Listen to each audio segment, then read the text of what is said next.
नमस्कार दोस्तों। भारतीय दंड संहिता यानी कि आईपीसी के धारा 309 में लिखा हुआ है कि आत्महत्या करने का प्रयास एक दंडनीय अपराध है। अगर इसको करते हुए कोई पकड़ा जाता है तो 1 साल की सजा और जुर्माना या फिर दोनों राशियां हो सकती हैं। एक बहुत प्रसिद्ध वकील थे जिनका नाम था पी रथिनाम। ये तमिलनाडु के एक वकील थे।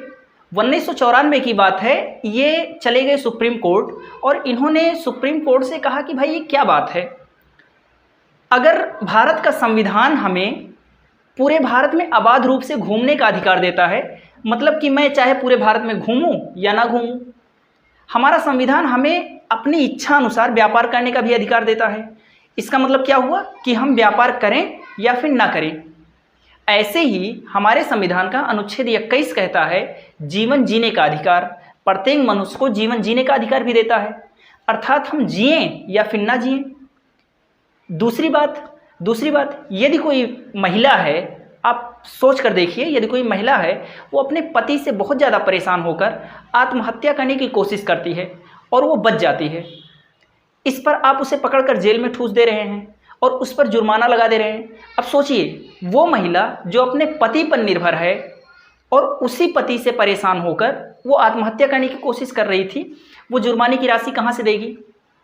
इस पर सुप्रीम कोर्ट को कुछ बातें समझ में आई और सुप्रीम कोर्ट ने 1994 में ये बात कहा कि जीवन का अधिकार के साथ में ये शामिल है कि आत्महत्या कोई व्यक्ति कर सकता है।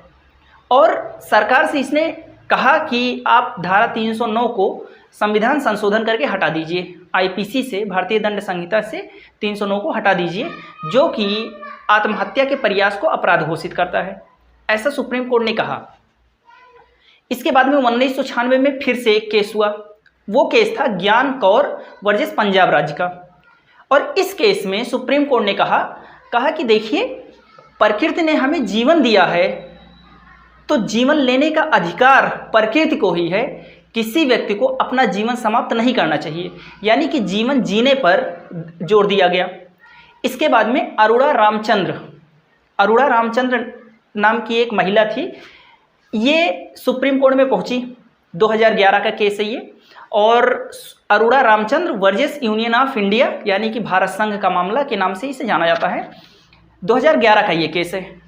इसने इच्छा मृत्यु की मांग की। कहा कि यदि मैं इच्छा मृत्यु चाहती हूँ, अपनी इच्छा से अपने जीवन को समाप्त करना चाहती हूँ, तो सरकार को क्या परेशानी है। और इच्छा मृत्यु किस रूप में? जैसे उसने इस बात को कहा कि अगर कोई महिला है या कोई भी व्यक्ति है, वो बहुत ही असहनीय पीड़ा से गुजर रहा है, किसी बीमारी के चलते, किसी दुर्घटना के चलते, अगर कोई असहनीय पीड़ा से गुजर रहा है और पीड़ा इतना खतरनाक हो गया है कि सहन करना मुश्किल हो रहा है, या फिर किसी लाइलाज ऐसी बीमारी से जूझ रहा है जिसका इलाज लगभग असंभव है, और वो अपने जीवन में बहुत ज़्यादा पीड़ा से गुजर रहा है, और वो व्यक्ति चाहता है कि मैं अपने जीवन को समाप्त कर लूँ, ख़त्म कर लूँ, तो सरकार को इसमें क्या परेशानी होनी चाहिए। तो इस बात पर सुप्रीम कोर्ट ने कहा कि ठीक है, इच्छा मृत्यु 2 प्रकार का होता है, उसमें से निष्क्रिय इच्छा मृत्यु सही है, कर सकता है कोई व्यक्ति। अगर इतनी पीड़ा में है तो निष्क्रिय इच्छा मृत्यु वो प्राप्त कर सकता है, ऐसा सुप्रीम कोर्ट ने कहा। अब आप लोग समझिए कि सक्रिय इच्छा मृत्यु क्या है, निष्क्रिय इच्छा मृत्यु क्या है।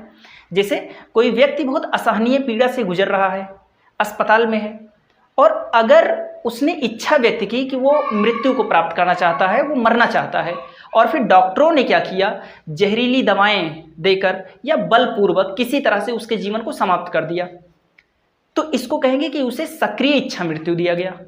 और अगर कोई व्यक्ति बहुत असहनीय पीड़ा से गुजर रहा है और उसने कहा कि मैं मरना चाहता हूँ, और फिर क्या किया गया, डॉक्टरों द्वारा उसके इलाज की प्रक्रिया केवल रोक दी गई, और इसके बाद में जो उसके इलाज के साधन थे, उन प्रसाधनों को हटा लिया गया, जिससे उसकी मृत्यु हो गई, तो इसको कहेंगे हम लोग निष्क्रिय इच्छा मृत्यु।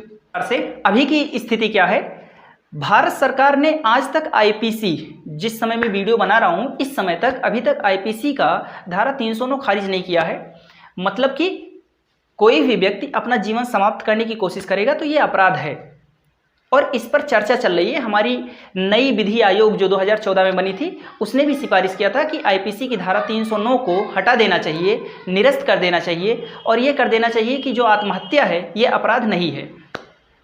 क्योंकि कोई भी व्यक्ति जो आत्महत्या कर रहा है, इसका मतलब क्या? इसका मतलब वो किसी मेंटल हेल्थ से, बहुत मेंटल परेशानी से गुजर रहा है, तो उसको इलाज की ज़रूरत है।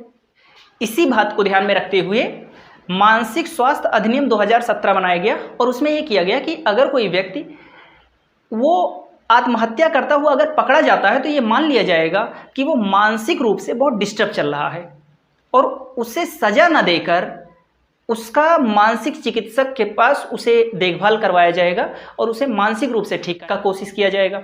इस प्रकार से एक बनाया गया 2017 में कानून। अभी की स्थिति क्या है? यदि कोई व्यक्ति आत्महत्या करता हुआ पकड़ा जाता है तो उसे मेंटली डिस्टर्ब मानकर उसका मानसिक तौर पर इलाज शुरू कर दिया जाता है, और यदि कोई व्यक्ति मानसिक रूप से पूर्णतः ठीक है और फिर आत्महत्या करने की कोशिश करता है तो उसे आईपीसी की धारा 309 के तहत उसे सज़ा दी जाएगी। 1 साल की सज़ा और जुर्माना दोनों हो सकता है। बाकी निष्क्रिय इच्छा मृत्यु, अगर कोई असहनीय पीड़ा से गुजर रहा है और वो मृत्यु को स्वीकार करना चाहता है, मरना चाहता है, तो अभी की स्थिति ये है कि उस व्यक्ति को निष्क्रिय इच्छा मृत्यु दे दिया जाएगा, मतलब कि उसके इलाज की सारी चीज़ें हटा ली जाएंगी जिससे उसकी मृत्यु हो सकती है। तो ये अभी